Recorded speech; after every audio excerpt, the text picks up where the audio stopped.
একাধিক সাইডে বিয়ে করিয়া স্ত্রী হিসেবে ব্যবহার করা হারাম না হালাল? একটা একাধিক বিয়ে করলো না, খুব লোকটা ভালো, একটা বউ নিয়ে থাকলো, বিভিন্ন প্রয়োজনের সময় বউরে পালো না যাইয়া আর এক বাড়ি যে ধরা খাইয়ে জুতোর বাড়ি খেলো, এটা ভালো? বিয়ে দুটো করলো না, আকাম করে করে ধরা খাইয়ে জুতোর বাড়ি খায়, এ লোকটা ভালো, এ লোকটা খারাপ না। আর একটা লোক সাইডে বিয়ে করে চরিত্র নিয়ে স্ত্রীর ভিতরে থাকলো, সীমাবদ্ধ থাকলো, এই লোকটার চরিত্র ভালো না, এই বলে আমরা তারা ঠাট্টা করি, এই বলে তারা আমরা ব্যঙ্গ করি। এটা দারুণ শরীয়ত বিরোধী কথা যে একাধিক চারটে বিয়ে করছে। যদি আল্লাহ তাআলা তাদের তৌফিক দেয়, সুযোগ দেয়, কেন করবে না? চারটে গুণ থাকলে বিয়ে করতে পারে। চারটে কয়টা? এক নম্বরে শারীরিক অবস্থা ভালো থাকতে হবে।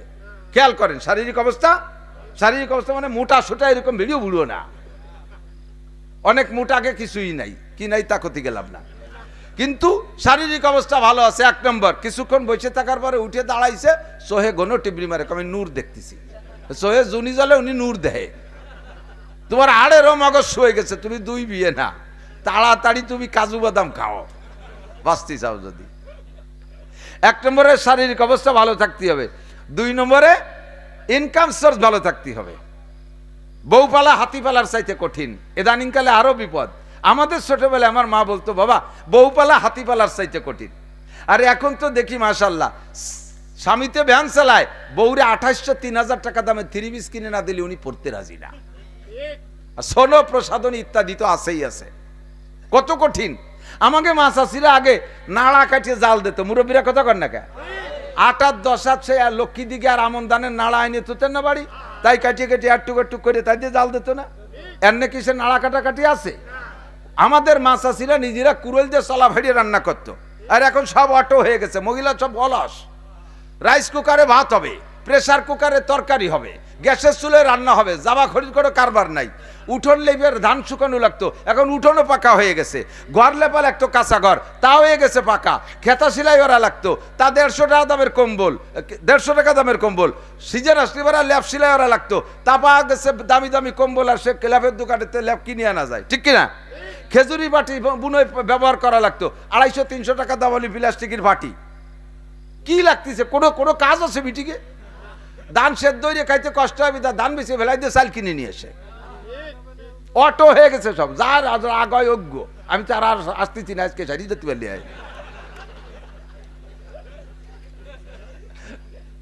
বাস্তব যেটা, সত্য কথা বলেন, সর্বদিক দিয়ে রিটায়ার্ড হয়ে গেছে সাংসারিক কাজ কাম থেকে। পাতা সুরা নাই, লাকড়ি গুছানো নাই, চুলোয় জাল দেওয়া নাই, গরম কিছু করার করি নাই। সব শীতকাল আসলে আগে মাছাছিরা মুড়ি বাঁচত না, মুড়ি না আগে হলে উড়ুম বাঁচত, ঠিক আছে না? নাই এই আমের গুণ আসলে আমের সময় একবার উড়ুম বাঁচত, উড়ুম বাজাবাজি আছে। এখন সব প্লাস্টিকের মুড়ি কিনে খায়, সব অটো হয়ে গেছে। মহিলাকে কোনো কাম নাই, কাজ নাই, শুধু মোবাইল আর টেলিভিশনের এই একটা কাজ বাহি আছে, ঠিক না? অলস হয়ে গেছে, সব অলস হয়ে গেছে। বলতে বলতে সরে চলে এসেছে অনেক দূরে। আল্লাহু আকবার। তো দোস্ত, এখন মা বোনরা তাদের একাধিক বিয়ের দরকার নাই, শরীয়তে তাদের জায়েজ নাই। তারা দুনিয়ায় যেমন এক স্বামী পাইয়ে খুশি থাকবে, জান্নাতের ভিতরে তার স্বামী 1000 বউ পাইলেও দুনিয়ার এই বউটা এই সমস্ত স্ত্রীদের উপরে লিডার, নেত্রী হয়ে থাকবে। বলেন আলহামদুলিল্লাহ। তারা তাতেই সন্তুষ্ট থাকবে, বেশি স্ত্রী স্বামী তারা চাবে না। পুরুষরা পাবে এরকম। সমস্ত জান্নাতীরা আল্লাহর কাছে অনুমতি চাইবে, আল্লাহ তেলাওয়াত শুনলাম, তাহলে এখন যাই। আল্লাহ পাক রব্বুল আলামিন বলবেন, আমার মাহফিলে এসে একটু তবারক না খাইয়ে খালি মুহি চলে যাবে, এটা কেমন হয়? মাহফিলের শেষে বিভিন্ন জায়গায় তবারক দিচ্ছে তোমাকে দুনিয়ায়, তা আমার জান্নাতি মাহফিলের মধ্যে তবারক না খেয়ে চলে যাবে, এটা কেমন দেখাবে? একটু তবারক হবে তোমাদের জন্য। জি আল্লাহ, তবারক নেব। তো আল্লাহ পাক ওই জায়গা আপনাদেরকে এই কোরআনের মাহফিলে বসে তবারক খাওয়াবেন। এক একজনের সামনে তবারক বিতরণের জন্য আসবে 72 জন করে হুর। এ হুররা খাবার দিয়ে চলে যাবে আলাদা করে গোডাউনের মধ্যে, তা না। যার জন্য যেই 72 জন হুর আসবে, ওই 72 জন ওই লোকের বউ হবে, স্ত্রী হবে। সুবহানাল্লাহ, বাঙ্গাসুরা হয়ে গেছে, কম হয়ে গেছে বলে বলল না। মেলা 72 জন বউ, বয়তে আপনি সুবহানাল্লাহ করতে পারতেন, বয়তে। যে আমাকে বাড়ির ভাষায় একজন 2 বিয়ে আছে, 2 বোর দাপটে, সে লোক বাড়ি থাকতে পারে না, 12 মাস কাল চিল্লে। তাই জান্নাতি স্ত্রীদের ভিতরে কোনো গ্যাঞ্জাম হবে না, কোনো মারামারি নাই, দাঙ্গা হাঙ্গামা নাই, সবাই খুশি থাকবে। কাজে ৭২ জনে ভয় নাই, খালি ৭২ জন না। এরপরে জান্নাতে যাওয়ার পরে প্রত্যেক মাসে ১০০০ করে বিয়ে করবে এক একজন জান্নাতি পুরুষ। আল্লাহু আকবার, ১০০০ করে বিয়ে করবে। ও বোর অভাব হবে না, ও জায়গা চাইরে নাও দেন মহরে টা দেওয়া লাগবে না, বিয়ের বাজারও করা লাগবে না, বউরে কামাইরে খাওয়ানো লাগবে না, ১০০০ করে বিয়ে করবেন, বলি সুবহানাল্লাহ। এই ৭২ জন করে হুন, মহিলারা আবার মনে মনে রাগ হচ্ছে যে উনরা ৭২ জনের পারবে, আমাকে কয়টা তা তো করলো না। এক একজন মহিলা কয়টা স্বামী পাবে তা তো একটা দরকার আছে না, তা দরকার নাই। দুনিয়ায় যেমন একজন মহিলা একাধিক স্বামী গ্রহণ করা বদনাম, একজন পুরুষের ৪টে বিয়ে করলেও ৪টে বিয়ে অনুমতি আছে, ৪টে তো করতে পারবে, নাকি বলেন? একজন পুরুষের ৪টে বিয়ে করতে পারবে। কয়টা বিয়ে? ৪টে বিয়ে করতে পারবে, ৪টে বিয়ে করতে, ৪-এর বেশি একসাথে রাখতে পারবে না। তো মহিলারা যত বড় শক্তিশালী তসলিমা নাসরিন হোক আর আন্তর্জাতিক খ্যাতি সম্পন্ন কোনো নুচ্ছ মহিলা হোক, শরিয়াতে, ইসলামী শরিয়াতে কি তাকে একাধিক স্বামী গ্রহণ করার অনুমতি আছে? আছে। পুরুষরা যদি ৪টে বিয়ে করে জায়েজ আছে, তবে সমাজে একটু কয়ে যায় ফাঁকে ফাঁকে, দিক তাকান, সমাজে যদি কোনো পুরুষ একাধিক বিয়ে করে, তার আগের বউটা তো রাগ হয়ই হয়, সাথে প্রতিবেশীরাও ওই পুরুষটারে খুব ঠাট্টা করে, চরিত্র ভালো না, দিয়ে নাই এক বউতি ভরান ভরে না, নুসু আবার ৩টে বিয়ে মারাইছে। এই বাংলায় কয় না, এগুলো কয় না। লাউ কানু ইয়ালামুন সুম্মা ক্বালা আল্লাহু তাআলা মান কানা ইউরিদু হারসাল আখিরাতি নাজিদ লাহু ফি হারসিহি ওয়া মান কানা ইউরিদু হারসাদ দুনিয়া নু'তিহি মিনহা وما له في الآخرة من نصيب وقال محمد رسول الله صلى الله عليه وسلم كل أمتي يدخلون الجنة إلا من أبى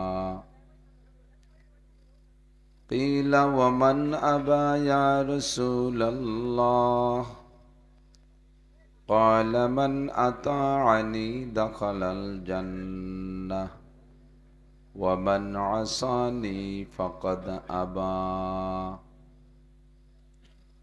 ثم قال النبي صلى الله عليه وسلم لا يؤمن أحدكم حتى يكون هواه تبعا لما جئت به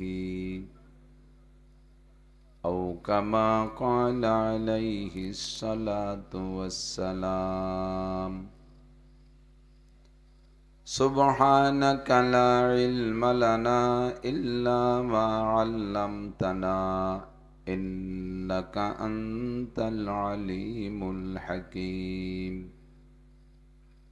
رب اشرح لي صدري ويسر لي أمري واحلل عقدة من لساني يفقه قولي رب زدني علما اللهم أرنا الحق حقا وارزقنا اتباعه وأرنا الباطل باطلا وارزقنا اجتنابه সকলে বলি আমিন।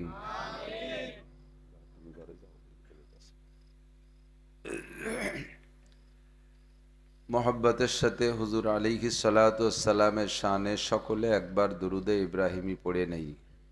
اللهم صل على محمد وعلى آل محمد كما صليت على إبراهيم وعلى آل إبراهيم إنك حميد مجيد اللهم بارك على محمد وعلى آل محمد كما باركت على إبراهيم وعلى آل إبراهيم إنك حميد مجيد। পশ্চিম করপাড়া সরদারপাড়া বাইতুল মামুর জামে মসজিদের উদ্যোগে আয়োজিত 52তম বার্ষিক ওয়াজ মাহফিল। অধ্যকার মাহফিলের সম্মানিত সভাপতি, মাহফিল পরিচালনা কমিটির সকল সদস্যবৃন্দ, মসজিদের সুযোগ্য সুদক্ষ ইমাম ও খতিব সাহেব, এতক্ষণ পর্যন্ত বয়ান করেছেন দাওয়াতি উলামায়ে কেরাম, এ অঞ্চলের অন্যান্য উলামায়ে কেরাম, আইম্মায়ে মাসাজিদ, প্রাণপ্রিয় দেশবাসী, আমার অত্যন্ত মহব্বতের গোপালগঞ্জবাসী। দামি মাসের দামি রাত, শাওয়াল মাস থেকে নিয়ে কোরবানি পর্যন্ত, জিলহজ মাস পর্যন্ত 3টি মাসকে আরবিতে বলে আশহুরুল হজ, হজের মাস। পিছনে চলে গেছে কয়েকদিন আগে সৈয়দুশ শুহুর, সমস্ত মাসের মধ্যে সরদার মাস, লেডার মাস, নেতা মাস রমজান মাস, যার ফাজায়েল ও বারাকাত আমাদের কমবেশ সকলেরই জানা আছে। হজের মাস, রমজান মাস চলে যাওয়ার পর থেকে শুরু হয়েছে হজের মাসগুলি। প্রথম মাসের নাম আরবিতে শাওয়াল। এ মাসের 1 তারিখে ঈদুল ফিতর উদযাপন করেছি। নবী আলাইহিস সালাতু ওয়াস সালাম বলেন, যারা রমজান মাসে রোজা রেখে ঈদগাহে এসে ঈদের নামাজ পড়ে বাড়ি গেল, কায়াউমিন ওয়ালাদাতহু উম্মুহু, লোকটা গুনাহ থেকে এমনভাবে পবিত্র হয়ে যায় সে যেন নবজাতক বাচ্চার মতো নিষ্পাপ হয়ে বাড়ি ফেরে। তো আমাদের সমস্ত গুনাহ ক্ষমা করে দিয়ে আল্লাহ তাআলা আগামী 1 বছরের জন্য সামনের দিকে রওনা করার সুযোগ করে দিয়েছেন। দামি মাস, গুনাহ মাপের মাস, দামি মাস, হজের মাস, এবং রাতটাও দামি, জুমার রাত। জায়গাটা দামি, আল্লাহর ঘর মসজিদের পাশে। ভালো জায়গা সকলকে আসার তৌফিক আল্লাহ তাআলা দেয় না। যে যাকে ভালোবাসে সে তাকে কাছে দেখতে চায়, তার পাশে দেখতে চায়। মসজিদের নাম আরবিতে বাইতুল্লাহ, বাইতুল্লাহ মানে আল্লাহর ঘর। আল্লাহ যেমন তার ঘরও তেমন।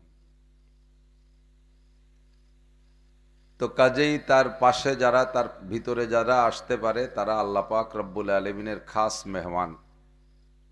এই অঞ্চলের হাজারো লাখো মানুষের মধ্য থেকে বাছাই ছাঁটাই করে আল্লাহ পাক আমাদেরকে ভালোবেসে, মহব্বত করে, চয়েস করে, পছন্দ করে ডেকে নিয়ে আসছেন। এজন্য আমরা শুকর আদায় করি আলহামদুলিল্লাহ। অত্যন্ত সুললিত কণ্ঠের অধিকারী, সেম কণ্ঠে প্রায় হাফিজুর রহমান সিদ্দিক, আমাদের অত্যন্ত স্নেহের, তার বাপ আমাদের সাথী হযরত মাওলানা জুবায়ের বিন সাঈদ, তার বাপ হলো কারি সাঈদুল ইসলাম সাহেব। তার বাপের মাদ্রাসায় অনেক মাহফিল আমাকে দিয়ে করাইতো। ওরা ছোট ছিল, তো ধীরে ধীরে আলহামদুলিল্লাহ তারাও বড় হয়েছে, আলেম হয়েছে, বয়ান করতেছে। তাদেরকে আমরা উৎসাহিত করি, আল্লাহ যেন তাদেরকে সারা বাংলাদেশের দাওয়াতের জন্য কবুল করে নেয়। আমাদেরই সন্তান, তাদেরকে আমরা এভাবে উৎসাহিত করে সামনের দিকে আগায় নেব। সে যা বলেছে, যেভাবে যা বলেছে, যে কথাগুলো আমাদের আমল করার মতো, আল্লাহ তাআলা সে কথাগুলো আমল করার তৌফিক দান করেন। যেহেতু আমাদের দুনিয়ার হায়াতের সময় কম, দুনিয়ায় যার যতটুক হায়াত বরাদ্দ আছে এটা কেউকে আল্লাহ তাআলা জানায় দেয় নাই।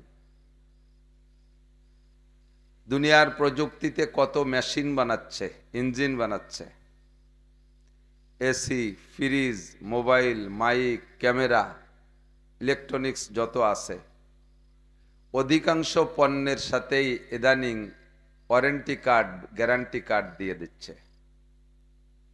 5 বছর, 7 বছর, 2 বছর, 3 বছর, 6 মাস, 1 বছর ওয়ারেন্টি দেয় না? নির্ধারিত সময়ের ভিতরে যদি সেটা ডিস্টার্ব দেয় তাহলে কোম্পানির কাছে জানাইলে ওই সেটাকে সেরে দেয় অথবা পরিবর্তন করে আরেকটা দেয়। মানুষের চাইতে ভালো মেশিন, মানুষের চাইতে ভালো ইঞ্জিন জগতে কি আর আছে? যে ইঞ্জিন সব ইঞ্জিনকে তৈরি করে, যে মেশিনটায় সব মেশিন তৈরি করে, সেই মেশিনটার নাম কি? মানুষ মেশিন, ঠিক না? মানুষের সব মেশিন বানায়, আর মানুষ বানায় কে? মানুষের বানানো মেশিনের উপরে মানুষে ওয়ারেন্টি কার্ড দিল, আল্লাহ পাক রব্বুল আলামিন নিজের বানানো মেশিনটার গলায় একটা ওয়ারেন্টি কার্ড ঝুলাই দিল না। কেন দিল না? এর হিকমত আল্লাহই ভালো জানে। তো আল্লাহ পাক রব্বুল আলামিন কি উদ্দেশ্যে কি করেছে সব তো বুঝি না। মানুষের জ্ঞান বুদ্ধি দিয়ে আল্লাহর কথাগুলো নিয়ে গবেষণা করে, সেই গবেষণার থেকে যা বের হয় তার নাম তাফসীর। তো সম্ভবত এজন্যই আল্লাহ তাআলা মানুষের হায়াতের ওয়ারেন্টি কার্ড গলায় ঝুলাই দেয় নেই, যে ওই ওয়ারেন্টি কার্ডের মেয়াদ একজনও পূরণ করতে পারবে না। ওই চিন্তায় দুনিয়ার সব কামকাজ ব্যর্থ হয়ে যাবে। আমার আপনার জন্মের সময় যদি গলায় 100 বছরের একটা হায়াতের ওয়ারেন্টি কার্ড ঝুলাই দিত, তাহলে অন্য সব কামকাজ ফেলে রেখে ডেলি ওই কার্ড দেখতে দেখতে সময় শেষ হয়ে যেত। ওরে কপাল, আর 10 বছর, ওরে কপাল, চলে গেল অর্ধেক। এই দুশ্চিন্তায় আর কোনো কিছু করা সম্ভব হতো না, ঠিক না? এসি, ফ্রিজ, এরা তো ওয়ারেন্টি কার্ড, ওদের কার্ড আমরা দেখি, ওদের কার্ড দেখে তার ওরা সার্ভিস বন্ধ করে না। কিন্তু মানুষের গলায় যদি হায়াতের ওয়ারেন্টি কার্ড ঝুলানো থাকতো, ওই দেখে দেখে প্রত্যেক 1 ঘন্টা কমে যাচ্ছে, দুশ্চিন্তায় খাওয়া নাওয়া সব শেষ হয়ে যেত, লাস্টে মেয়াদি পূরণ করা কঠিন হয়ে যেত, সব বাদ হয়ে যেত। একটু পরে মারা যাবে, অথচ এখনই সে কোটি কোটি টাকার কল্পনা করে, করে কি করে না? ইন্ডাস্ট্রিজের কল্পনা করে, কত কিছু করে, কত কিছু করে। যাইতেছে আমেরিকা, লাখ লাখ টাকা কামাই করবে, কোটি কোটি টাকা ইনকাম করবে। যে বিমানে যাচ্ছে সেই বিমানে যে রাস্তায় অ্যাক্সিডেন্ট করে বিধ্বস্ত হয়ে পুড়ে ছাই হয়ে যাবে তা মানুষ জানে না, অথচ বিমানের মধ্যে বসে বসে কল্পনা করে। এই জন্য আল্লাহ পাক বলেন 5টা বিষয় জানতে দেয়নি তোমাদেরকে, যে জ্ঞান বুদ্ধি বিবেক বিবেচনা দিয়েছে, এদের অনেক কিছু তোমরা পারবা, কিন্তু 5টা জিনিস জানতে পারবা না। মানুষের জ্ঞান তো কম দেয়নি। কম্পিউটার ছিল না বানাইছে, ক্যামেরা ছিল না বানাইছে, ক্যামেরার ভিতরে কত ডিজাইনের কত মডেলিং, চিন্তা করতে পারে। দূরের ছবিরে কাছে আনে, দাঁড়ানো মানুষের নাচাতি তালে তাই, ঠিক না? ছবি একজনের আর ভাষা আর একজনের, বক্তব্য দেয় আর একজনের, কি কায়দায় বানাইছে। এ তো সব মানুষের বুদ্ধি। হাঁস ছাড়া ডিম বানাচ্ছে, কি আজীব কারবার। হাঁস লাগে না, মুরগি লাগে না, ডিম বানায়। সে ডিমই স্বভাবও এই ডিমের মতোই, বিজলেও আছে, কুসুমও আছে, কড়ইতে দিলি সে তো করে। দেখছেন, শুনছেন, দেখেন না সবাই? ধান ছাড়া চাউল বানায় কত বিজ্ঞানী। এই জায়গায় বসে, এক জায়গায় বসে সারা পৃথিবীর সাথে গল্প করে, যার সাথে গল্প করে তারও দেখে মোবাইল। জায়গায় বসে এমন অস্ত্র মেরে দিতে পারে যে অস্ত্র দিয়ে সারা পৃথিবীকে ধ্বংস করে দিতে পারে, এরকম অস্ত্র বানাইছে মানুষে। মানুষ উড়ে যায় আকাশে, মঙ্গল গ্রহে যায়, চাঁদের দেশে যায়, 6-8 মাইল মাটির নিচে কি আছে উপরে বসে বলে দিতে পারে। আমি আশ্চর্য হয়ে গেছি। যে দিনাজপুর গেছি, ওখানে যে দেখলাম কয়লার খনি, এই পাথরের খনি। এই পাথরের খনিটা কোথায়? মাটির নিচে, 2000 ফিট মাটির নিচে। ইউক্রেনের বিজ্ঞানী ওই জায়গা যাইয়া মাটি হাতে নিয়ে নাকে শুকে দেখে কয়, এই জায়গা মাটির নিচে পাথরের পাহাড় আছে। মাটির নিচে পাথরের পাহাড় বের করার যে পদ্ধতি তা আমি বলে বুঝাইতে পারবো না। 2000 ফিট মাটির নিচে বানাইছে, লিফট বানাইছে। মাত্র 2 মিনিটের ভিতরে 2000 ফিট মাটির নিচে মানুষ চলে যাচ্ছে। ওখানে যাইয়া সেই পাথরের পাহাড়ের গায়ে বোমা সেট করে আসে, মিটার বোমা সেট করে দিয়ে উপরে এসে এখানে এসে রিমোট চাপে ওই বোমা বাস্ট হয়। বাস্ট হয়ে পাথরের বিরাট বিরাট খান খান করে টুকরো টুকরো হয়ে বের হয়। এরপরে সে মাটির নিচে থেকে উপর পর্যন্ত আবার রেল লাইন বানাইছে। সেই রেল লাইনে বগি আছে। এবার ওই জায়গা যাইয়া নিচের থেকে সেই পাথরগুলো বগির মধ্যে উঠে দেয়, আর সেই রেলগাড়িতে ট্রেনে উপরে উঠে নিয়ে আসে। এইটা এনে উপরে মেশিনে ভাঙ্গে টুকরো টুকরো করে আমাদের এই সমস্ত রাস্তাঘাট বানাচ্ছে। কত বুদ্ধি, কিভাবে টের পাইলো ওই জায়গা যে এভাবে আনা যায়। আল্লাহ কয় যত বুদ্ধি থাকুক তুমি জেনে নাও, আমা উতীতুম মিনাল ইলমি ইল্লা কালিল, আমি আল্লাহ পাক রব্বুল আলামিনের বিশাল জ্ঞানের ভান্ডার থেকে তোমাকে একটু যারা দিছি, একটু যারা মানে খুব সামান্য দিছি, একলি অত ভালো শোনা যায় না, একটু যারা দিছি, একেবারে সামান্য দিছি, তাই দিয়ে তুমি এত নিচের এত কিছু জানো। মঙ্গল গ্রহে যাও, চাঁদের দেশে যাও, মধ্য আকর্ষণে স্টেশন বানাও, এত কিছু তুমি পারো। বিমান আকাশে ওড়ে তেল ফুরিয়ে গেছে, নিচের থেকে তেল দেয়, ওই উড়ন্ত আকাশের বিমানের মধ্যে ঢুকে যায়। আমেরিকা আলা যে যুদ্ধ বিমান পাঠাইছে ইসরায়েলে, সেগুলো আকাশ দিয়ে ওড়ে তেল ফুরিয়ে যায়, নিচের থেকে ট্যাঙ্কির মধ্যে তেল দেয়, আর ওই জায়গা থেকে সুইজি বাটনে চাপ দেয়, আর সে বিমানের ট্যাঙ্কির মধ্যে তেল ভরিয়ে যায়। কোন কায়দা? যাওয়ার সময় কোন ভাগ দিয়ে যাচ্ছে দেখাও যায় না, যদি দেখা যাচ্ছে তেল যাচ্ছে, পথে আমরা টপ ধরে আটকায় রাখতে পারি। কি কায়দা? জাপানের থেকে টাকা পাঠায়, আমেরিকা থেকে টাকা পাঠায়, এই বাংলাদেশের মোবাইলের মধ্যে ঢোকে না, এই টাকা উড়িয়ে আসতেছে, যদি দেখা যেত তাহলে পথে জাল ফাইতে ধরে রাখতো না মানুষ। কোন ভাগ দিয়ে ঢুকে? কি বুদ্ধি! আল্লাহ কা একটুক বুদ্ধি পেয়ে তুমি খুশিতে ফেটে পড়তেছ। তুমি জেনে রাখো, আমা উতীতু মিনাল ইলমি ইল্লা কালিল, আমার মহা এলেমের সাগর থেকে তোমাকে অতি সামান্য একটু দেয়া হয়েছে। মাঝে মাঝে বলি, সূরা কাহাফের ভিতরে আজীব কয়েকটা ঘটনা, তন্মধ্যে হযরত মুসা আর খিজির আলাইহিস সালামের ঘটনা খুব আজীব আশ্চর্য ঘটনা। মুসা আলাইহিস সালাম একবার 6 লক্ষ বনি ইসরাইল ওনার উম্মত নিয়ে ওয়াজ করতেছে। উনি তৌরাতের হাফেজ, কুরআন শরীফ 30 পারার, তৌরাত 1000 পারা, বলি না সুবহানাল্লাহ। 1000 পারা তৌরাত। কুরআন শরীফের এক এক পারায় কয় আয়াত? সব পারায় সমান আয়াত না, বেশ কম আছে, সব মিলাইয়া 6666, এইটুকু আমরা বলি। আর তৌরাতের এক এক পারায় 1000 আয়াত, 10 লক্ষ আয়াত বিশিষ্ট তৌরাত কিতাব, 10 লক্ষ আয়াত। তো 10 লক্ষ আয়াতের হাফেজ ইনি যদি বয়ানে বসে, তাহলে কি পরিমাণ এলেম তার বয়ানের ভিতরে বের হয়। তো একেবারে দ্বিধার সে বয়ান করতেছে, আর আয়াত দিয়ে দলিল দিচ্ছে। উম্মতের মধ্যে একজন খুশিতে জজবায় বলে ফেলাইছে, ইয়া মুসা মান হুয়া আলামু ফিদ দুনিয়া মা সাওয়াল্লাহ, মুসা আপনার সে বড় আলেম কি দুনিয়ায় আর আছে? আল্লাহর দুনিয়ায় কে সবচেয়ে বড় আলেম জগতে? মুসা আলাইহিস সালাম বলেন, আনা আলামু ফিদ দুনিয়া মা সাওয়াল্লাহ, এ দুনিয়ায় আল্লাহর সৃষ্টির ভিতরে সবচেয়ে বড় আলেম আমি। মুসা আলাইহিস সালাম বলে ফেলাইছে। আল্লাহ পাক রব্বুল আলামিন যে যেমন ব্যক্তি তাকে কিন্তু সেভাবেই শিক্ষা দেয়। আরবিতে বলে হাসানাতুল আবরার সাইয়্যাতুল মুকাররাবিন। একটা কাজ সাধারণ পাবলিকে করলে ইবাদত হবে, আর ওই কাজটা বড়রা যোগ্য আল্লাহর মকবুল ওলি আল্লাহ বান্দা যারা, তারা ওই কাজটা করলে ইবাদত হবে না। সাধারণ পাবলিকে করলে ওটা প্রশংসিত কাজ, অতটুক কাজ আলেম উলামা করলে আল্লাহ খুশি হয় না। যেমন আপনারা সাধারণ পাবলিক যারা আছেন তারা সুযোগ পাচ্ছেন, আপনারা যদি সারা জীবন ভরে কোনোদিনও তাহাজ্জুদের নামাজ না পড়েন, এক্সট্রা কাওয়াবিন না পড়েন, কিয়ামতে আপনাদের জান্নাতে যাইতে 1 সেকেন্ডও দেরি হবে না, যদি শুধু দৈনন্দিন 5 ওয়াক্ত নামাজ ফরজ মোটা মোটা ইবাদতগুলো আপনারা করেন, তাতে আপনারা জান্নাতি। শেখ সাদি রহমতুল্লাহ আলাইহি বলেন, আমিউনা দা পরিশা রোজগার বেজেদানেশমন্দ না পরহেজগার। সাধারণ পাবলিক দৈনন্দিন ফরজগুলো পালন করা ওই ব্যক্তি আল্লাহর কাছে অত প্রিয়। একজন বড় আলেম যদি অট্টুক কাজ করে, সে আল্লাহর কাছে অত প্রিয় হতে পারে না। তাফসীরে মারিফুল কুরআনের ভিতরে মুফতি শফি সাহেব রহমতুল্লাহ আলাইহি লেখেন, आलेम अगर तहज्जुद ना पढ़े, ख्याल कर सुनें, आलेम अगर तहज्जुद ना पढ़े तो आलेम दरकिनार वो मुसलमान ही नहीं रहेगा। आलेमरा यदि तहज्जुदेर नामाज ना पढ़े, आलेमरा यदि तहज्जुदेर नामाज ना पढ़े तो आलेम तो दूरेर कथा मुसलमानই থাকে না। অথচ এই ঘোষণা সাধারণ পাবলিকের জন্য না। যে যেমন ব্যক্তি তাকে সেভাবে আল্লাহ তাআলা শিক্ষা দেয়। আমরা সামনে কোনো কাজ করব, এর জন্য আমরা কি বলবো? ইনশাআল্লাহ। কি বলবো? কোরআন শরীফের শিক্ষা হয় সূরা কাহাফের ভিতরে, ওয়ালা তাকুলান্না লিশাইইন ইন্নী ফাইলুন যালিকা গাদা ইল্লা আইয়াশা আল্লাহ। সামনে কোনো কাজ করবা, এইটার জন্য তুমি ইনশাআল্লাহ বলবা। ইনশাআল্লাহ ছাড়া বলবা না। আমি এটা করব, ওটা করব, সেটা করব। আমার এইবার ভোট দিয়ে দেখেন কি করে ছাড়িয়ে দেই।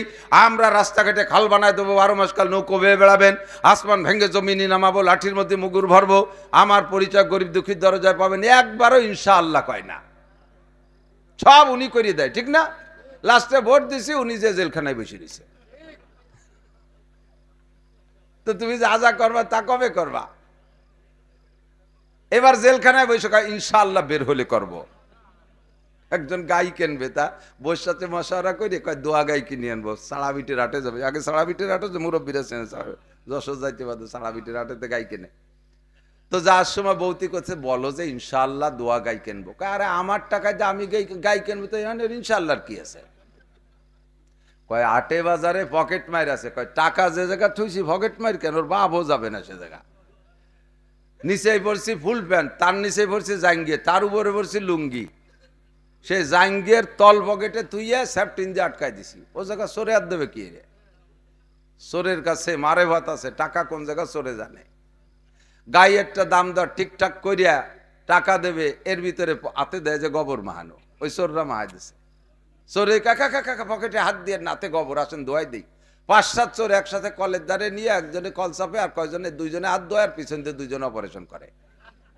কুজো হাত ধরছে, তল ভাসতে কাটি বার হয়ে নিয়ে গেছে। হাত ধুয়ে পকেটে হাত ধরছে, তল দিয়ে হাত বার হয়ে গেছে। কেলে টাকা গেল কোন জায়গায়? সব নিয়ে গেছে। এখন গাই কিনতে পারে নাই, গাই কিনতে না পারিয়া বাড়ি চলে আসছে। গাই কিনতে যখন পারে, গাইড টাকাও নাই, ভাড়ার টাকাও নাই। সে সাড়াবিটের রাতে তাইটি আসতে রাত বেজে গেছে 11। একটু আগে বসেন, একটু আগে বসেন, কথা না বলি, কথা এসে গেছে বলতেছে, একটু কিছু সালাত লাগে মাঝে মাঝে, খেয়াল। বসেন, বসি, তাড়াতাড়ি বসে পড়ি। তো ওই লোক বাড়ি আইসে, এবার রাত 11-12 বাজে গেছে। লজ্জাতে তো বোর সাথে দেখা হতে লজ্জা লাগতেছে। বাইরে আইসে দরজা খটখটাচ্ছে। বৌতি কয় কে? এখন কয় ইনশাআল্লাহ আমি। ইনশাআল্লাহ কি খবর? গাইকো? কয় ইনশাআল্লাহ কিনি নেই। কেন কেনে না? কয় ইনশাআল্লাহ টাকা চোরে নিয়ে গেছে। এখন সব জায়গায় ইনশাআল্লাহ। সময় মতো ইনশাআল্লাহ কইলে এখন আর চোরে টাকা নিত না। টাকার দায়িত্ব কার হাতে যেত? আল্লাহ পাকের দায়িত্ব। কখনো কোনো কাজ সামনে ইনশাআল্লাহ ছাড়া বলবো আমি কিছুই পারি না, আমি কিছুই। তো নবী আলাইহিস সালাতু ওয়াস সালামের কাছে কাফেররা এসে জিজ্ঞেস করছে, মুহাম্মদ 3টে প্রশ্নের জবাব দিতে পারলে তোমাকে নবী বলে স্বীকার করব। বলো 3টে কি? 3 প্রশ্ন। কয়টা? 1 নম্বরে রূহ কি জিনিস? আমাদের রূহ আছে না, এটা কি জিনিস? 2 নম্বরে ইস্কান্দার জুলকারনাইন কে? কথা না বলি। 3 নম্বরে আসহাবে কাহাফ কারা? 3টে প্রশ্ন করেছে। তারা জানে যে এই 3 প্রশ্নের জবাব কোনো নবী রাসূল ছাড়া দিতে পারবে না। তো যদি ইনি জবাব দিতে পারে তাহলে নবী হিসেবে মেনে নেওয়া যাবে। তো হুজুর সত্যি ওই দিন পর্যন্ত জানেন না। হুজুর বলেন আগামীকাল বলবো। হুজুর ইনশাআল্লাহ বলতে ভুলে গেছে। হুজুর জানে যে জিবরাইল তো প্রত্যেক দিন আসে, আগামীকাল আসবে শুনে বলবো। কিন্তু যেহেতু ইনশাআল্লাহ বলে নাই, যদিও ইনশাআল্লাহ বলেন নাই নবী, তো নবী তো আল্লাহর পক্ষ থেকে পাওয়া সংবাদ দিয়ে কাফেরদের কাছে কথাটা বলতে পারলে কাফের কলেমা পড়ে মুসলমান হবে, এটা আল্লাহর উদ্দেশ্য পূরণ হবে, নবীর নবুয়তিতে সহযোগিতা হবে। এ জায়গা তো আল্লাহ তাআলা দেরি না করে পরের দিন জিবরাইলকে খবরটা জানাই দেওয়ার দরকার। আল্লাহ পাক বিষয়টাকে এত গুরুত্ব দিয়েছেন যে ইনশাআল্লাহ কেন কইল না, শিক্ষা দেওয়ার জন্য 1 মাস ওহী বন্ধ করে দিয়েছে। জিবরাইল যাবা না। প্রত্যেক দিন কাফেররা এসে কয়, মুহাম্মদ তুমি গতকাল কইলে যে আজকে কবা কও, কয় যে আগামীকাল বলবো। এইভাবে কয়েকদিন বলার পরে তারা প্রচার শুরু করে দেয়, মুহাম্মদ ভুয়ো নবী, ওরা আল্লাহর সাথে কয়েকদিন যোগাযোগ করিয়ান ছাড়ি বেরিয়ে দিয়েছে। এই যে কবর প্রশ্ন করছে তা উত্তর দিতে পারে না, ও কোনো নবী না। হুজুর লজ্জায় ঘরের থেকে বের হয় না, ঘরের মধ্যে আটকে গেছে। চেহারা ফুলে গেছে, লাল হয়ে গেছে, গলা ফুলে গেছে। চেহারা ফুলে লাল হয়ে গেছে, গলা ফুলে গেছে, ঘরের থেকে বেরোয় না, কানতে কানতে হয়রান। 1 মাস যখন হয়ে গেছে আর তো দোস্তরে কষ্ট দেওয়া যায় না। এবার সূরা কাহাফ দিয়ে আল্লাহ পাক জিবরাইলকে পাঠাইয়া 3 প্রশ্নের জবাব শিখিয়ে দিয়েছে। 1 নম্বরে কুলি রূহ মিন আমরি রাব্বি, বলে দেন রূহ হলো আল্লাহর হুকুম। রূহ কি? আল্লাহর হুকুমে। দেখার মতো কিছু না। আজরাইলকে জিজ্ঞেস করছে, হুজুর আজরাইল তুমি তো এতদিন এত মানুষ পাইলে, রুহুটা কেমন বুঝলে? কয় যে হুজুর আমি বেরই করি কিন্তু টের পাইনি যে তা কি। তো যানজন বেরোয় না, হাতের মধ্যে একটু ওজন ওজন মনে হয়, তা আমি দেখি না, এটা আল্লাহর হুকুম। ইস্কেন্দার জুলকারনাইনের কিস্সা শুনাইলে, লম্বা কিস্সা। আসহাবে কাহাবের কিস্সা হুজুর শুনাইলেন। এর ভিতরে আল্লাহ পাক শিখাই দিয়েছে, ওয়ালা তাকুলান্না লিশাইইন ইন্নী ফাইলুন যালিকা গাদা ইল্লা আইয়াশা আল্লাহ। সামনে কোনো কাজ করবা আর বলবা, এর জন্য ইনশাআল্লাহ ছাড়া কথা বলবা না। নবী পাকের মতো জলিলুল কদর নবী, লাউলা গুমা খলাকাল আফলাকা খালিকুহা লাউলা গুমা খরাজাল ইনসানু মিন আদামি। যে নবীকে না বানাইলে আল্লাহ মানব জাতি বানাইতেন না, যেই নবীকে না বানাইলে আসমান জমিন বানাইতেন না, যেই নবীকে না বানাইলে আল্লাহর সৃষ্টির অনেক বড় বড়কে বানাইতেন না। ওই নবীকে শিক্ষা দেওয়ার জন্য আল্লাহ একটা কথার উপরে 1 মাস ওহী বন্ধ করে রেখেছেন। ব্যক্তি যেমন তার কাছ থেকে পাওনা তেমন। এই ভুলটা আমি আপনি করলে ওইভাবে আমার অ্যাটাক করবে না, কারণ আমরা সাধারণ পাবলিক। কতক্ষণ আপনারা আমারে বাড়ির কাছে পাইয়া আপনাদের সাথে আত্মীয়তার সম্পর্ক নাই, স্বাভাবিকভাবে আসলে আমারে যথোপযুক্ত যত্ন করেন। আপনারে যতটুকু চিনি, আপনি আমার বাড়ির কাছে যাইতেছেন, আপনারে ডেকে যদি বলি, এই আরে ভাই আপনার চিনা চিনা মনে হয়, আপনার বাড়ি কি করপাড়া নাকি? জি হুজুর করপাড়া। আমার চিনি ফেলাইছেন হুজুর, বসেন বসেন বসেন। বসাইয়া আমার বাড়ির দ্বারের চার দোকানের একটা কেক, একটা কলা, একটা চা খাওয়াই দিলে আপনি তাতেই খুশি হয়ে যাবেন। আপনার এর চেয়ে বেশি এতটুকু আমার কাছে দাবি ছিল না। একটু করলে আপনি এসে গল্প করবেন, না হুজুররা খালি খায় না, খাওয়ায়ও। হুজুররাও, হুজুরদের ভিতরে মেহমানদারি যোগ্যতা আছে, কলিজা বহুত বড়। আর দেশি হুজুর তো আমাকে হুজুর খুব ভালো হুজুর, একটুকি আপনি খুশি হয়ে যাবেন। কিন্তু যেই লোকটার বাড়ি নিয়ে আমারে বছরে 2-4 বার 5 বার দাওয়াত খাওয়ায়, আমার মোটা মোটা হাদিয়া দেয়, সেই লোকটা যদি আমার বাড়ির কাছে যায় আর তারে যদি কই ভাই বসবেন চা খাবেন, আসেন বসেন চা খান, ওই জায়গায় চা খাওয়াইয়া কেক কোক ইত্যাদি খাওয়াইয়া আরো 2 ফানা কলাও যদি তারে দিয়ে দেয় যে বাবির জন্য নিয়ে যান, ও কিন্তু খুশি হবে না। ওর দাবি যে মিয়া সেদিন এই 1 সপ্তাহ আগে আমার বাড়ি একটা খাসি জমি যে খালাম, মড়কে খাইয়ে চলিয়ে আসলিয়া, আর আজকে বাড়ির দ্বারা একটু বাড়ি রেখে নিতে পারলে না। তার সাথে আমার যে সম্পর্ক, আমার কাছ থেকে তার দাবিও সেরকম। নবী রাসূলদের সাথে আল্লাহর যে সম্পর্ক, আল্লাহ তাদের কাছ থেকে সেরকম দাবি করে। কাজেই সে জায়গা যদি সমস্যা হয়, সেখানে শিক্ষাটা সেভাবে দেয়। মুসা আলাইহিস সালাতু ওয়াস সালাম বলে ফেলাইছে, আমি সবচেয়ে বড় আলেম। আল্লাহকে কথাটা ভালো লাগেনি। সত্যি তুমি বড় আলেম, তবে তুমি ওভাবে না বলে যদি বলতে আল্লাহ ভালো জানে সবচেয়ে বড় আলেমকে, তাহলে আমি সার্টিফিকেট দিয়ে দিতাম আমার মুসা সবচেয়ে বড় আলেম। যেহেতু তুমি নিজেরা নিজে বলে ফেলাইছো আমি বড় আলেম, কাজেই বড় আলেমের সাথে সাক্ষাতের জন্য তোমার একটা শিক্ষা সফরে যেতে হবে। কোথায় যেতে হবে? মাজমাল বাহরাইন, 2 সাগরের মিলন স্থান যে জায়গা, ওই জায়গা গেলে একটা লোকের সাথে সাক্ষাৎ পাইবা। তার সাথে কিছুক্ষণ থাকলে তুমি বুঝতে পারবা বড় আলেম কাকে বলে। মুসা আলাইহিস সালাম বললেন, আল্লাহ একা যাব না, সঙ্গে কেউরে নেব? কয় সঙ্গে সফর সঙ্গী রাখা সুন্নাত। মুসা আলাইহিস সালাম ইউশা ইবনে নুন আলাইহিস সালাতু ওয়াস সালামকে, পরবর্তীতে মুসা নবীর পরে নবী হয়েছিলেন, ওনাকে সঙ্গে নিয়ে সফরে রওনা দিলেন। যাওয়ার আগে যা যা নেওয়ার হুকুম হয়েছে সব নিলেন। আল্লাহ পাক বলছে একটা মাছ ভেজে নিবা, একটা মাছ ভাজা করে নিবা, ভুনা করে নিবা, ব্যাগের মধ্যে রাখবা, ওই মাছটা খাবা না। মাছটা যে জায়গা যে হারিয়ে যাবে সেই জায়গা তোমাদের গন্তব্য, ওখানে এই লোকটার সাথে সাক্ষাৎ পাবা। হযরত ঈসা ইবনে নূন আলাইহিস সালামের কাছে ওনাদের সফরের ব্যাগ, পথ চলতেছে চলতেছে, যাইতে যাইতে অনেক দূর গিয়ে কষ্ট হয়ে গেছে, ক্লান্ত হয়ে গেছে।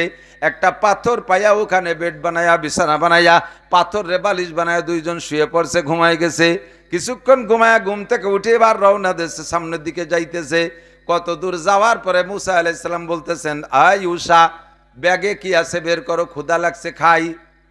ইউশা ইবনে নুন ব্যাগটা খুলে খাবার বের করছে, দেখে খাবারের মধ্যে সব আছে, কিন্তু ভাজা মাছ নাই। মুসা আলাইহিস সালাম কয়, ভাজা মাছ কো? কয় যে হুজুর তাই তো দেখতেছি না কোন জায়গা। কয় তোরে সাথে রাখছি কি জন্য, তুই যদি এই খবর না রাখিস। সাথে সফরে খাদেম রাখছি যে আমার স্যান্ডেল জোড়া আন, তুই গুছাই গাছা রাখবি। কিছুক্ষণ পরে সে খাদেমের স্যান্ডেল হারা গেছে, আমার জোড়া তো তালাশি করে পাই না। ইউসা ইবনে নুন তো পরবর্তীতে নবী হবে, ভদ্র মানুষ। নবীদের ভিতরে যেই চরিত্র আল্লাহ রুহের জগতে সৃষ্টি করে দিয়েছেন, ওই স্বভাব আর ওই ভদ্র চরিত্র দিয়ে ইউসা ইবনে নূন আলাইহিস সালাম আমাদের যুবকদের মতো জবাব দেই নেই। আমাদের যুবকদের যদি কইতাম ব্যাগের মধ্যে কি আছে খবর রাখবি না, খালি আমার দায়িত্ব নেই, আপনি খবর রাখতে পারেন না। ইউসা ইবনে নুন কয় কি কয় জবাব দেয়, ওমা আনসানিহু ইল্লা শাইতানু আনাযকুরা, আমি তো ইচ্ছা করেছিলাম স্মরণ রাখবো কিন্তু শয়তানে ভুলে দিয়েছে, মনে নাই কোন জায়গা থেকে হারিয়ে গেছে। এবার ইউসা ইবনে নুন আর মুসা আলাইহিস সালাম ওই জায়গা থেকে ব্যাক করছে মরুভূমির দেশ, বালির উপরে পায়ের ছাপ আছে, ছাপা দেখে দেখে দেখে দেখে দেখে আসছে যে জায়গা ঘুমাইছিলেন ওই জায়গায় আইসা দেখে ওই জায়গা সাগরেরই তো পাড়, ওখান থেকে দেখে মাছটা সাগরের পানির মধ্যে ঢুকে গেছে। পানি তাজা মাছ পানির মধ্যে ঢুকে যদি সামনের দিকে চলে যায়, মাছটা যাওয়ার সময় তো কিছু জায়গা দখল করছে, সামনে চলে গেলে কি ওই জায়গা ফাঁকা থাকে না, পানি মিশে যায়, পানি মিশে যায় না? কিন্তু ওই মাছটা যে জায়গায় দিয়ে ঢুকে গেছে সেই জায়গা সারা বা সুড়ঙ্গ হয়ে রয়েছে, জায়গা পানি মিশে নাই। হযরত মুসা আলাইহিস এত বড় সুড়ঙ্গ হয়েছে, মুসা নবী সুড়ঙ্গতে ঢুকে যেতে পারে। ইউসা ইবনে নুনকে বিদায় দিয়েছে, যাও তুমি যাও, এখন আর তোমার আমার সাথে থাকা লাগবে না। ওই জায়গাতে মাছের সুড়ঙ্গর মধ্যে দিয়ে ঢুকে গেছে, যাইয়ে দেখে সাগরের তলদেশে একটা দরবেশ বসা, সালাম দিছে, আসসালামু আলাইকুম মানান্তা, সালাম দিয়ে বলছেন আপনি কে? উনি বলেন আনা খিজির। অমানান্তা, আপনি কে? কানা মুসা বনি ইসরাইল, আমি বনি ইসরাইলের নবী মুসা। কি ব্যাপার, কি জন্য আসছেন? আমি আপনার সাথে কিছুক্ষণ সফর করব। হযরত খিজির আলাইহিস সালাম বলতেছেন, ইন্নাকা লান তাস্তাতিয়া মাইয়া সবরা, ও মুসা তোমার সম্পর্কে আমি জানি তুমি ঘন কথা কওয়া পার্টি, তুমি ধৈর্য ধরতে পারো না, তোমার মধ্যে অধৈর্যের পরিমাণ বেশি, কাজেই আমার সাথে থেকে তুমি বেশিক্ষণ টিকতে পারবা না। মুসা আলাইহিস সালাম বললেন ইনশাআল্লাহ পারবো। ওখান থেকে বের হয়ে আইসে এবার সাগরের পাড় দিয়ে কত দূর হাঁটছে, হাঁটার পরে সাগরের থেকে একটা শাখা নদী পাশ দিয়ে চলে গেছে।